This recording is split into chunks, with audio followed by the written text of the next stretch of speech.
Why does this F-35 pilot have no respect for Russia's most advanced fighter jets? In 2023, over the skies of Syria, Russian pilots repeatedly harassed American drones. They got extremely close, dropped flares, and even sprayed fuel in an attempt to damage the drones.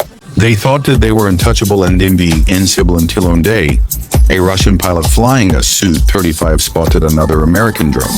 He thought it would be another easy play. However, what happened next was the ultimate counter-attack by the U.S. military. Just to show us about to approach the target, a calm voice in English came through his headset. If he were you, I wouldn't do that. It turned out that an American F-35 was quietly flying right beside him, hidden in the blind spot, completely stealthy.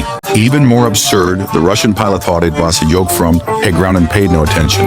A few seconds later, a terrifying blip suddenly appeared on his radar screen. The F-35 briefly revealed itself and had him lock it down. At that moment, the Russian pilot hurriedly retreated. The game was over, and the U.S. military had just rewritten the rules of the sky. So how did the U.S. Navy humiliate 3 Russian jets this time? And in 2006, Russia drew one no-go zone in the Baltic Sea and threatened to sink any American ship that crossed it. The U.S. Navy gladly accepted the challenge. The next day, the destroyer U.S. Donald Cook headed straight for the line. What followed was an extreme provocation. 3 Russian Su-24 jets charged at the American ship in K mode, making a total of 20 low-altitude passes.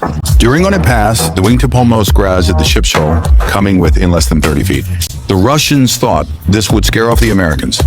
However, the captain of the American ship issued a terrifying order: all weapon systems online. The next second, the warning systems in the Russian cockpit screamed almost simultaneously. Radar lock alarms and missile threat signals lit up, flashing like a Christmas tree. 2 Russian jets frantically turned to escape, nearly colliding with each other. But the most humiliating scene was yet to come. Afterwards, the U.S. Navy sent photos of head of fleeing Russian jets directly to Moscow.